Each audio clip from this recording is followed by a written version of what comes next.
Olá, pessoal, boa tarde. Sejam todos bem-vindos. É com imensa gratidão e prazer que a gente começa a mesa com o tema Escravidão, um recorte da nossa história. Primeiramente, eu vou fazer uma autodescrição. Eu sou uma mulher negra, de pele escura, estou com um vestido bege na cor creme, e vou deixar agora os escritores ao meu lado, o Flávio, que participa com a gente também dessa discussão, apresentar e fazer também a sua autodescrição, para que as pessoas também possam saber como é o Flávio. Boa tarde a todos que estão aqui presentes nesta mesa de debate. Sila, também Rodrigo, que compõe aqui esta nossa equipe, que vai, a bem da verdade, mais conversar do que propriamente falar e apresentar e ser aqui um monólogo. Mas está aqui, eu sou um homem, sou um mestiço, um coquetel que envolve e mistura o povo europeu, italiano, português, mas também com o povo indígena aqui do Brasil. Estou vestindo uma blusa branca, uma calça jeans, um tênis preto e tenho também uma barriguinha saliente que eu tenho tentado insistentemente, através do meu esforço, que não tem obtido muito sucesso, mas que, de alguma forma, mostra um pouco da minha experiência de vida.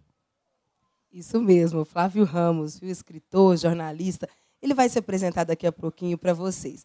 Agora a gente fala boa tarde ao Rodrigo, que também é uma honra receber aqui nessa mesa para a gente falar de um tema tão importante, né, Rodrigo? Começa fazendo a sua autodescrição. Então, boa tarde a todos. Eu sou Rodrigo Manzali Vieira, tenho 1,65 m de altura, estou com uma blusa azul de botão, uma calça jeans, um sapato ou tênis sem cadarço, que minha esposa comprou. Sou careca e com uma barba considerável. Ficou claro, viu, Rodrigo? O pessoal já está associando, viu, vocês. Gente, meu nome é Sila Silva, eu sou jornalista, também formada em pedagogia. Atualmente trabalho na Jovem Pan, aqui de Araxá, no Jornal da Manhã. E agora eu vou deixar o Flávio Ramos apresentar um pouquinho, porque o currículo dele também é extenso e eu gostei muito, viu, Flávio? Tenho certeza que o pessoal vai gostar. Fale um pouquinho de você. Bom, pessoal, eu nasci em São João del Rei, mas resido na cidade de Divinópolis desde 1º de janeiro de 1980. Sou formado em Direito, mas também sou jornalista provisionado pelo Sindicato dos Jornalistas de Minas Gerais, pós-graduado em Direito Público Municipal e, principalmente, gosto de me apresentar como sendo escritor, autor de 4 obras literárias. Primeira obra foi Manual do Bom Candidato, que trata sobre marketing eleitoral e político. Segundo, um romance histórico, que é Perfume de Sangue, e que conta a passagem ficcional de Tiradentes por Pitangui, no século XVIII. Ele vai se apaixonar por uma das mulheres influentes e poderosas de Pitangui, quando o Tiradentes ainda era mascate. Para quem não sabe, Tiradentes, antes de se tornar alferes, rodava Minas Gerais vendendo bugigangas para sobreviver, e ele, ao se apaixonar por Maria Tangará, descendente de uma família indígena, a Maria Tangará, ela rivalizava com a Joaquina de Pompéu, e as duas vão depois disputar a cabeça de Tiradentes, que é roubada do Alto do Mastro, em Vila Rica. Também sou autor do livro Convença-me a Viver e um livro de poesia, Procissão. Membro da Academia Divinopolitana de Letras e presidente da Associação das Academias Divinopolitana de Letras de Minas Gerais. Isso. Agora a gente vai conhecer um pouquinho do Rodrigo Manzali, que também é escritor, professor, né, Rodrigo? Se apresente para o nosso público. Então, sou Rodrigo Manzali Vieira, professor da rede estadual há aproximadamente 17 anos, fora um tempo na rede particular. Trabalhei com muita coisa ao longo da vida, muitos trabalhos e bicos também, ao longo de muito tempo. E sou uma coisa que eu esqueci de falar no começo, que eu também sou mestiço, eu sou pardo.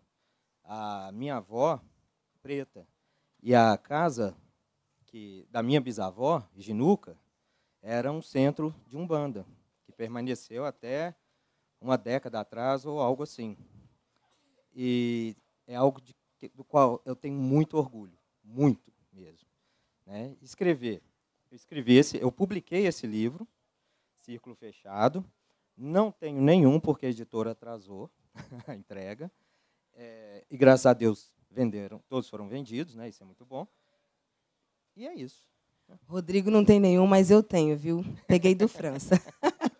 E realmente é uma obra incrível, gente. As duas, a gente vai falar um pouquinho, falando de como a escravidão, né, todo esse processo influencia nos dias de hoje. A gente vai falar na obra do Rodrigo, por exemplo, ele fala muito da questão de fé, devoção, mas sempre trazendo esses pontos, né, da escravidão. E a mesma coisa o Flávio, que fala também, além disso tudo, da questão da fé, da devoção, ele fala da importância do papel da mulher. Né? São mulheres contando essa história. Então, eu começo perguntando, vou começar pelo Rodrigo. Quando a gente faz esse parâmetro, Rodrigo, buscando lá atrás da nossa história, aos dias atuais, a gente vive muito esses reflexos do que foi a nossa história? Sem dúvidas. Isso aí não tem nem como questionar. É algo muito presente na sociedade atual, no Brasil atual, então nunca deixou de ser atual. Né? A escravidão terminou em 1888. Só em 1989 que foi feita a primeira lei de combate ao racismo. 100 anos, mais de 100 anos. Ou seja, isso é muito grave, isso é muito importante a gente pensar nisso. Em 98, se eu não me engano, foi a criação das leis que colocam o negro, o preto, o mestiço, o nome que vocês queiram dar, na televisão, na propaganda. Teve que ter uma lei obrigando isso. Não existia. Eles não eram nem considerados, nós não éramos, né, nem considerados como mercado de consumo. Então, precisou de uma lei para que nós fôssemos representados. Então, é algo assim, extremamente recente. São 136 anos apenas do fim da escravidão. No Brasil, que foi o último país. Então, o reflexo disso, não só nessas questões, mas questão social, de educação, tudo, é muito grande e grave. E também tem um lado que é positivo, que é a questão da consciência de comunidade, de ser parte de um grupo, de ter esse orgulho, que eu falei mais cedo, de carregar isso em frente, de querer levar isso para frente e querer mostrar que não é isso. Não é essa cultura toda que nos colocou para baixo que vai ganhar. Não vai. Flávio, importante você falar disso, né, de uma luta ser tão recente. A gente vê isso também acontecer com as mulheres, não é, Flávio? As mulheres também não tinham direitos e há pouco tempo têm ganhado ainda, luta-se muito para ter esses direitos, mas a gente vê que vem mudando essa realidade. No seu livro, Perfume de Sangue, você aborda justamente, são duas mulheres, né, contando essa história. Eu queria que você comentasse um pouquinho. É verdade. E na história Perfume de Sangue, são duas mulheres brancas que fazem parte de uma elite social na Pitangui do século XVIII. E a história vai mostrando também que as mulheres, elas precisaram também lutar pelo seu espaço e pela sua autoafirmação. Mas, no livro, essas mulheres, elas também, pela circunstância que viviam da época, elas também, de alguma forma, exploram o povo negro, o povo sofrido da escravidão. Então, Joaquina de Pompeu, ela, que era uma fazendeira, cuidava, e, inclusive através da fazenda de Pompéu, abastecia a coroa portuguesa no Rio de Janeiro, era uma mulher que era muito má, que impunha um processo de violência muito grande em cima dos negros, e até mesmo ela se aproveitava dos negros através da própria exploração sexual, né, a seu favor. Utilizava da sua força e poder para obter também as suas vantagens. Então, Perfume de Sangue traz isso, mas é importante hoje nós enfocarmos a escravidão de uma forma que a gente mostra o novo enfoque da escravidão. Em vez de falarmos dos escravos, nós temos que falar que as pessoas eram escravizadas. Porque é preciso que a gente ressalte a essência do ser humano e não apenas ter o escravo como um produto de mercado. Ô Flávio, me chamou a atenção aqui um fato enquanto você falava, trazendo isso para os dias atuais. Na sua visão, a gente ainda vive essa escravidão? Eu falo com os avanços tecnológicos, né? Hoje ela é de outra forma, ela ainda existe ou não? A gente já caminha totalmente diferente. Qual a sua visão? Com certeza, nós ainda vivemos num processo das consequências da escravidão. Nós temos aí um povo negro que é excluído, ainda marginalizado. O IBGE indica, através das suas pesquisas, a forma como o povo negro recebe menos através da própria oportunidade de emprego, de salário, da concentração dos negros nas favelas, nas periferias. E nós temos, inclusive, como disse o Rodrigo, precisamos de leis no Brasil, como temos hoje, das cotas para estabelecer as oportunidades. Nós não precisávamos de ter uma lei para garantir oportunidade para os negros. Deveria ser um processo natural, mas ainda precisamos de cotas para oportunizar a ascensão social do povo negro. Certo, Rodrigo. Quer comentar sobre também? Olha, vale a pena colocar que no final da escravidão, o negro ele foi proibido de estudar, ele foi proibido de votar, ele foi proibido de participar da vida política. Ele chegou no mercado de trabalho como uma ameaça, porque ele chegou num preço muito baixo para concorrer com aquele outro. Então, ao invés de manter contratado aquele que estava lá, mandava ele embora e pegava um 3. Então, ele virou uma ameaça. E ainda é considerado assim, uma ameaça, porque, igual o Flávio falou, às vezes ele recebe menos. Então, as pessoas ainda vão olhar com esse olhar, vão ter esse temor de que ele não é capaz, porque ele não tem estudo, não tem não sei o que, fez estudar, então foi por cota, não merece. Então, e fica essa falácia, essa mentira, essa coisa boba, que enfraquece tanto o negro quanto o país inteiro. Rodrigo, interessante você falar sobre isso. Eu, como mulher negra, também vivencio muito essas questões, né? E por mais que a gente tenta fechar os olhos e falar assim, não, isso não acontece, acontece, Flávio.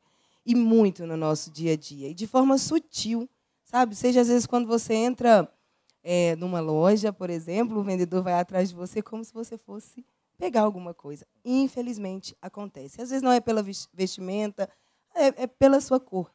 Isso acontece. No seu livro, você aborda também fatos como fé, devoção e até o próprio suicídio, né? Também.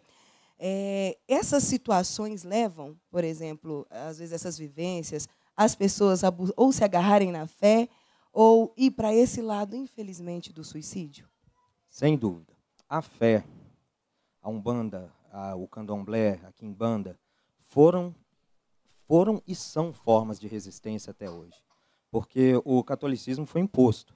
O escravizado ele tinha que aceitar o catolicismo. E aqui eu não estou falando contra a religião católica ou contra qualquer coisa, são fatos históricos, ok? Mas ele tinha que aceitar. Ele foi proibido de ter a sua própria fé. Essa fé resistiu nos quilombos, que lá eles poderiam fazer da forma com que quisessem, né? E hoje ainda é um movimento de resistência. Tanto é que eu tenho esse colar aqui.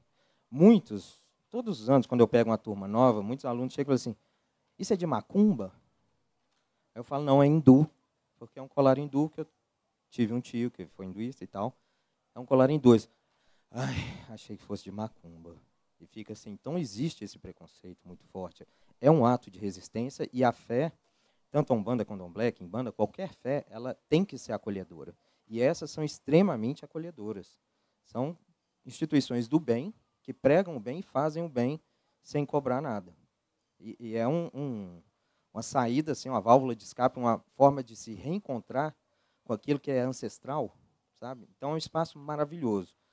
E o suicídio, nos meus anos de sala de aula, pelo que eu acompanho muito, está muito relacionado à questão sexual e algumas vezes a questão de cor. Assim, acontece sim, a rejeição, às vezes até na questão do namoro. Ah, não, peraí, você vai namorar, ela é preta ou ele é preto. Não, peraí, olha, mora naquele bairro lá que só tem preto. E tem essas coisas. Isso existe, eu já passei por isso. São fatos. Né? Então... É isso mesmo, Rodrigo, isso não é minimizar nem a dor. Flávio, e você também, interessantíssimo, né? A gente conversava nos bastidores, você, na sua obra, até que você lançou aqui no Fli Araxá, você também fala sobre esse tema, não é isso? Eu queria que você comentasse. É verdade. Aproveitei aqui também no Fli Araxá para lançar o meu romance mais recente, Convença-me a Viver, que é uma história de um romance psicológico, denso, que também trata do suicídio. A história ela começa com uma mulher participando de um atendimento a pessoas com depressão, numa entidade de apoio a essas pessoas que estão com esse tipo de problema. E, ao atender a última ligação, uma adolescente liga e fala o seguinte: se você desligar o telefone, eu me suicido. E elas passam 20 horas ininterruptas ao telefone, porque a mulher que estava fazendo o atendimento queria, de todas as formas, evitar que a jovem cometesse o ato tresloucado e ela pudesse ficar até com um peso na consciência. E o final é surpreendente, tenho certeza, impactante até, e eu vou até aproveitar o seguinte: eu trouxe vários livros aqui, que eu estou até comercializando, mas para aqueles que estão aqui participando do evento, eu vou dar de presente os livros Convença-me a Viver no final da nossa palestra. Tá bom? E aí eu quero que também vocês me passem a impressão de vocês através do nosso bate-papo depois pelo Instagram. Mas, Ocila e Rodrigo, só voltando um pouquinho ao assunto ainda da escravidão, eu não poderia deixar aqui de falar, porque quando a gente vai escrever um livro, a gente faz muitas pesquisas, né? Para escrever Perfume de Sangue, eu fiquei 1 ano fazendo a pesquisa sobre a história de Minas Gerais, na época do Brasil Colônia, quando a capitania de Minas Gerais foi fundada, sobre a história de Tiradentes, da Joaquina de Pompéu, que foi a mulher que, junto com o seu marido, na fazenda de Pompéu, depois a fazenda da origem à cidade de Pompéu.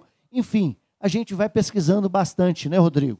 Para contextualizar a nossa história, para que a gente possa apresentar para o leitor e ele viver a história, muitas das vezes, real da época, né?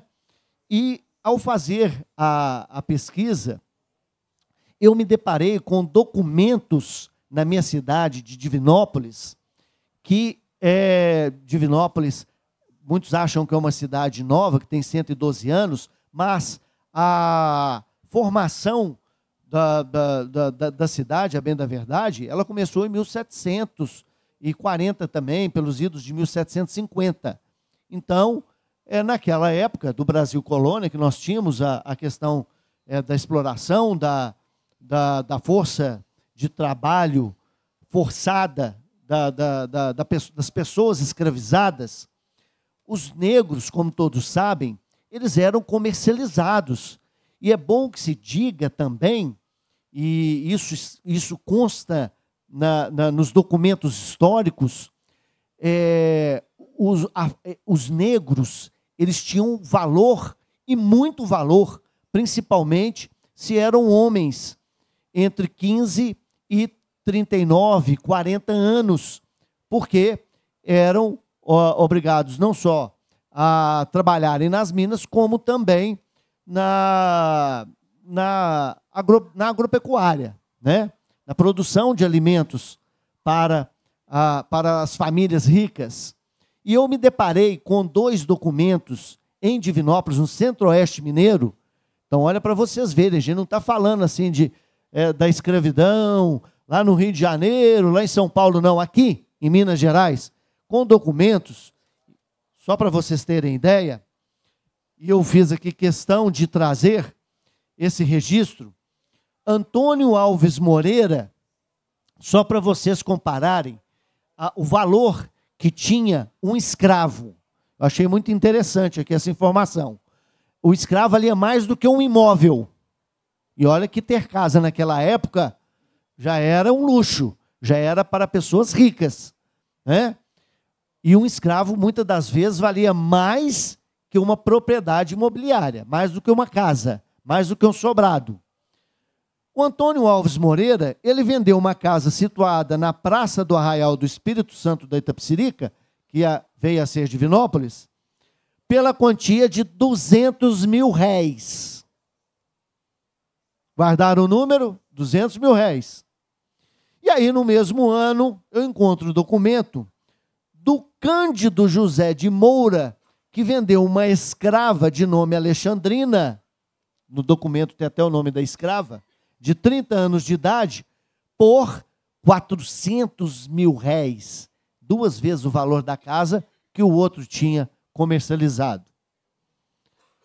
E em 1847, o Manuel Alves Vieira vendeu 5 alqueires de terras na fazenda do Cacoco, hoje lá em Divinópolis é a comunidade do Cacoco, pela quantia de 25 mil réis.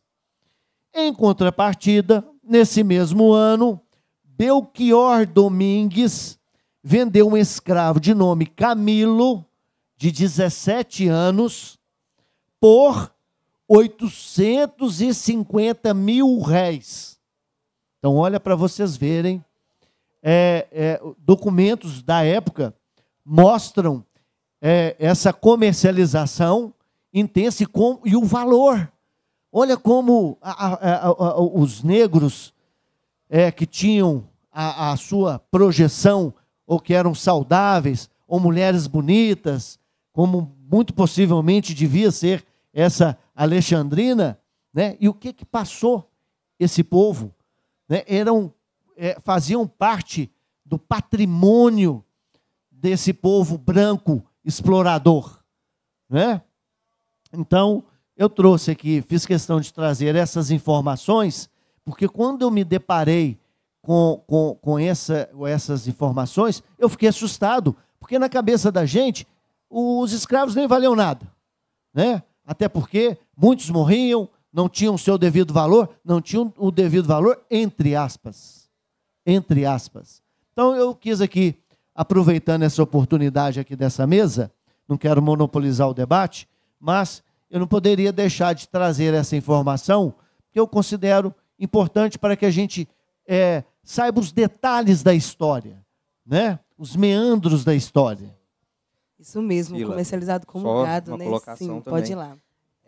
Como ele disse, a gente faz muita pesquisa para poder escrever, para poder colocar algo real no livro. Um escravo, ele vivia em média 10 anos no campo de trabalho. Então, todo esse dinheiro era investido em uma ferramenta que duraria 10 anos, com risco de fuga, com risco de doença, e que ia dar trabalho, ia dar algum gasto e tudo isso. Era um investimento altíssimo, realmente. Mas isso nunca impediu que eles também fossem mortos, maltratados, mal alimentados e deixados a limbo, literalmente. Rodrigo, vou aproveitar o seu gancho e vamos interagir com o pessoal aqui também. Nós vamos abrir para perguntas. Então, se vocês quiserem perguntar aos autores, tá? É só falar que a gente vai ouvir vocês também, porque a gente vai falando mais sobre o debate. Alguém tem pergunta? A Iris. Boa tarde, meu nome é Iris. Eu fiquei impressionada com esse relato, com esse registro que você trouxe, porque ficou justamente o oposto do que você tinha falado anteriormente, né? Da mão de obra barata, depois que ela foi para o mercado de trabalho, né? Em contrapartida, antes, na escravidão, o valor que esse escravo tinha. Não é? Sem dúvida. E depois que teve a liberdade, cadê? Acabou. Continuou sendo a mesma mão de obra, continuou sendo a mesma força de trabalho, né? Mas o cuidado que eles não tinham, né, em termos de saúde, em termos de alimentação, em termos de convívio, né, isso passou tudo. Não é? Eu achei muito interessante. Foi muito, muito bom esse registro que você trouxe. Obrigado, Iris. E, realmente, vale como patrimônio, né, dos escravizadores. Vamos falar aqui a linguagem correta, porque eram escravizadores. Eles não eram senhores da senzala. Porque quando a gente fala em senhores, a gente dá uma certa autoridade para a pessoa. Mas não, eles não tinham uma autoridade, a não ser pela imposição da força, né? Então vamos falar agora a linguagem correta. Vamos apagar da história o glamour da escravidão. Não eram senhores da senzala, donos da senzala. Eram escravizadores, homens criminosos, né? Viviam, obviamente, dentro de um contexto da época, mas a gente tem que lembrar que o Brasil foi um dos últimos, se não o último país a assinar a lei de libertação dos escravos, né? Escravos que vinham de várias partes da África, principalmente de Angola, Moçambique, do Congo. A maior parte dos negros vieram desses países. E ainda bem que nós tivemos essa presença dos negros aqui no Brasil também, porque hoje nós temos um povo diferenciado. Hoje nós temos um povo que pode gritar para todo mundo o seu processo de libertação e de busca de resgate dessa história. Hoje a gente vê um esforço bastante grande no sentido de resgatarmos essa história, a ponto de que nós temos que nos mobilizarmos para exigir o pagamento financeiro do que sofreram os negros. Nós temos uma lei que tramita lá no Congresso que os negros precisam receber financeiramente pelo resgate dessa história. Não é só chegar aqui e falar, achar a história bonitinha, que maravilha, os negros agora estão ocupando o seu espaço. Não. Precisam, sim, ter a sua ascensão social, financeira, econômica, para que tenham também liberdade, porque hoje a liberdade no mundo moderno se faz com recurso financeiro. Quer comentar, Rodrigo, também? A questão política também, uma participação maior, mais ativa. E uma coisa que eu quero chamar a atenção aqui para Araxá, especificamente. Não sei se já teve oportunidade de visitar o Centro de Referência à Cultura, Cultura Negra. Vocês já foram lá. É um espaço que falta muita coisa, que é um espaço que mal recebe as pessoas, porque pouca gente vai. É um lugar que não tem nada de umbanda, de quimbanda, de religiões de matriz africana, não tem nada. Praticamente nada. Tem uma coisa lá que é muito legal, que são as bonequinhas Abaio. Como é que é? Como? A Vaiomi, isso. A Vaiomi. Que são muito legais. Então, meu filho até trouxe o dia que a gente foi lá. E é muito legal. E é um espaço que precisa ser bem explorado, que é um lugar nosso. Que a gente tem que ir para se encontrar ali. E não está. Realmente não está. Tem exposição de algumas coisas lá, interessante, sim, mas falta. E falta por falta de vontade, não por falta de material. Rodrigo, quando você fala que falta por parte das políticas públicas estimularem, ou por falta da própria comunidade negra também estimular essa visitação, o que seria essa? O que poderia estimular mais essa visitação? As duas coisas. A comunidade negra frequentar o lugar, tomar o lugar, porque é o lugar disso. E outro também das autoridades, porque com pesquisa rasa você consegue colocar muito mais coisa lá. Agora, com o que nós temos aqui na cidade, dá para colocar muita coisa, de fazer um lugar extremamente interessante. É uma necessidade, é uma urgência isso aí. Certo. Tem mais alguma pergunta? Boa tarde, meu nome é Nayara. Tudo bem? É um prazer ouvi-los de um tema tão longínquo e tão atual. E eu me levantei mais foi para só fazer uma observação que eu acho que é muito válido hoje em dia, principalmente quando fala de escravidão, e é a escravidão contemporânea que nós temos, né? E que, infelizmente, ela está aí presente na cidade e no nosso país num todo. E quando você colocou esses números, falando sobre os valores dos escravos, a gente não precisa de ir tão longe. Eu sou operadora jurídica, eu sou advogada, e a gente vê que, hoje em dia, quando tem resgates de condições de trabalhadores análogos à escravidão, o valor que se paga a título de indenização, a depender da ação, ela é menor do que uma mala extraviada. Então, são dados que as universidades buscam e têm, que é um absurdo. Há pouco tempo, eu participei de um projeto que chama Clínica nas Escolas, e até numa provocação do pessoal da UFMG, eles levam um post e falam assim: hoje eu tenho uma proposta boa para vocês. Estou vendendo esse senhor por R$ 9.992.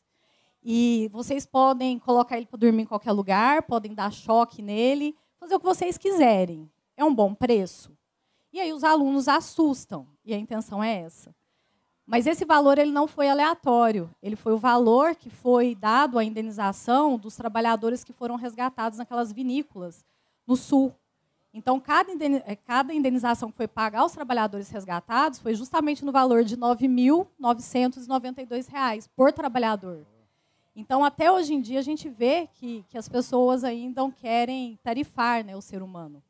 Então, eu acho que todos os dias esse debate ele tem que ser trazido, e ele tem que ser fortalecido diuturnamente. E hoje eu estou muito assim, tocada com tudo isso. Eu falei que eu tinha que estar aqui hoje, escutar vocês, até para me enriquecer mais, para levar para meus alunos nos bancos da universidade, para fazê-los levar toda essa reflexão, porque às vezes a gente passa despercebido, tenta tampar o sol com a peneira, e não pode ser assim. Mas era só mesmo para falar que, infelizmente, esses valores não ficaram no passado e que a gente ainda tem que cobrar muitas políticas públicas para poder trazer e fazer esse resgate histórico que a gente precisa, que a gente deve isso, né, à sociedade, às pessoas. Muito obrigada. Muito bem. Desculpe, qual que é seu nome mesmo, você disse? Nayara. Nayara, e complementando aí o seu raciocínio, quando você fala dessa questão que há necessidade de termos mais informações, de pesquisarmos mais, a gente tem que avançar ainda em vários processos e vários procedimentos da própria estrutura das políticas públicas, né?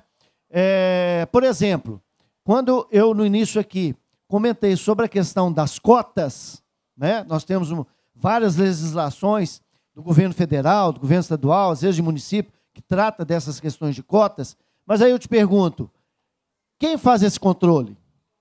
Quem no Brasil sabe exatamente que cotas, ou quem realmente ocupa esses espaços? Como é que você sabe que todos os concursos públicos estão sendo aí monitorados de tal forma que essas cotas estão sendo realmente cumpridas. E quando a gente fala, por exemplo, a cota em concurso público, 30%, tá lá, do governo federal, está lá na legislação. Mas aqui, nós não temos que falar em cota de 30%, não. Nós temos que falar, a partir de agora, é paridade. É 50%, ou 51%, ou 53%, porque lá no IBGE não está indicando que 53% é a população negra do Brasil. Então, a cota tem que ser correspondente, então, à população. Não é 30%, não é minoria, não. É maioria. Então, nós temos que mudar isso a partir de agora também. Né? A legislação. Tem a legislação federal. Vamos cobrar também da legislação municipal. Quando fizer aqui concurso da Prefeitura de Araxá, concurso da Câmara Municipal de Araxá, incluiu cota também racial? Não, mas a legislação municipal, a legislação é federal, só trata a cota para federal. Então, inclui no edital a cota também. Vamos cobrar isso. Nós também temos que ser agentes transformadores dessa nossa realidade. Isso mesmo. Rodrigo, quer comentar? Sim. Ó, isso que você falou, isso que ela falou, você faz isso na faculdade, certo? Eu estou fazendo isso no ensino fundamental e médio, gerando essa consciência, sempre, trazendo. E essa questão das cotas, se ela não estiver presente nas leis municipais, é algo que a gente pode conseguir agora. Né? A gente pode correr atrás dos vereadores, de tudo, para já colocar na legislação da cidade. Colocar isso em prática mesmo. É uma luta de todos, né? A gente vai fazendo as nossas considerações finais. Vou começar com você, Rodrigo. De tudo que a gente abordou aqui hoje, qual é a herança que fica para a nossa sociedade nos dias atuais? A herança A herança de tudo que a gente abordou, né? De tudo que a gente passou lá atrás, dessa história, da luta que você disse que é recente, né? Já são pouco tempo aí que a gente teve a abolição da escravidão. O que a gente traz de herança para os dias de hoje? A herança, para mim, a mais forte, é a união para lutar. É perceber quem que a gente é e ver aonde a gente quer chegar e juntar para chegar lá. Para fazer o negócio acontecer mesmo. Essa é a maior herança. E as outras vão sendo culturais, essas que a gente convive já há muito tempo, às vezes sem até perceber. Ótimo. Flávio, e você, com toda a pesquisa que você fez para desenvolver as suas obras, né, de tudo que você vivenciou também dessa história, o que fica de herança para a gente? A herança da cultura, a herança da música, a herança da dança, a herança de um povo feliz, sim, porque eu sempre costumo dizer o seguinte, ainda mais no carnaval, feliz de um povo que dança e canta durante 3 dias. Imagina se o mundo todo parasse para cantar e dançar durante 3 dias, pelo menos. Nós não teríamos guerras, nós não teríamos violência, nós não teríamos morte. Então, nós damos um exemplo. E esse exemplo para o mundo veio de onde? Da nossa herança cultural, do povo negro, dos nossos irmãos africanos. E aí, eu quero terminar aqui lendo rapidamente uma página do meu livro, que é o capítulo 15, com o título Amor Negro. O toque do atabaque e do caxambu ecoava pela noite. Em volta da fogueira, no centro do mocambo, negros e negras, em sua maioria, além de alguns índios e brancos fugitivos criminosos, cantavam, dançavam e bebiam numa confraternização, formando agrupamentos sem hierarquia, prevalecendo a igualdade de desejos entre eles no mocambo. No ritmo do jongo, muitos batiam palmas acompanhando a música da flauta, do xilofone e alaúde, que animavam o calundu. O cheiro de suor e álcool exalando dos corpos que se abraçavam com poucas vestimentas, se misturava à fumaça das fogueiras, provocando um excitamento incontrolável naquele espaço onde Deus e o diabo pareciam ser irmãos. Um homem branco com uma barba ruiva, recostado na roda de uma carroça, foi chamado por uma negrinha para se levantar. Venha dançar o de Semba e depois a gente se aninha num canto, meu vermelho. Com jeito sem vergonha, chamou a negra. Esta é a página que conta o momento que num mocambo, e é bom a gente até separar a diferença entre mocambo e quilombo, porque o quilombo era uma formação mais estruturada que os negros tinham como forma de resistência, e o mocambo ele era um espaço onde os negros ficavam por pouco tempo. Então, neste mocambo acontece uma festa que, inclusive, não só abrigava a presença de negros, como também de índios e brancos fugitivos na época do Brasil colônia. Então está aqui Perfume de Sangue, ele é encontrado na Amazon, e para vocês que ficaram até o final, eu tenho os livros ali, especialmente para que eu possa autografar logo após aqui o nosso encontro. Flávio, muito obrigada. Rodrigo, você fala também do seu livro para o pessoal. O meu livro é esse aqui, Círculo Fechado. Ele trata da época da escravidão até os dias de hoje. Trata do suicídio. Eu não tenho cópia física dele, inclusive esse aqui é o da minha mãe. Né? A editora atrasou e acabou que não veio. Deve chegar semana que vem. E, no momento, eu só estou com esse aqui, em mãos. Mas depois, onde o pessoal pode encontrar, Rodrigo? Tem na previsão? Amazon tem no Kindle, tem na Nobel, na livraria da cidade. Então, a gente vai ficar de olho, viu? Na hora que tiver a oportunidade de comprar. Temos um comentário aqui de uma senhora.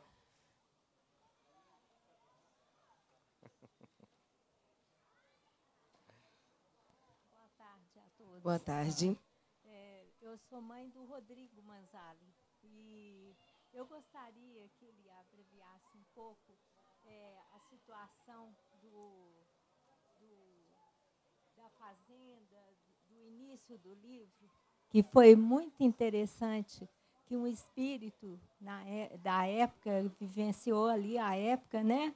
Ele teve contato com o Rodrigo para que desenrolasse o assunto do livro, o conteúdo.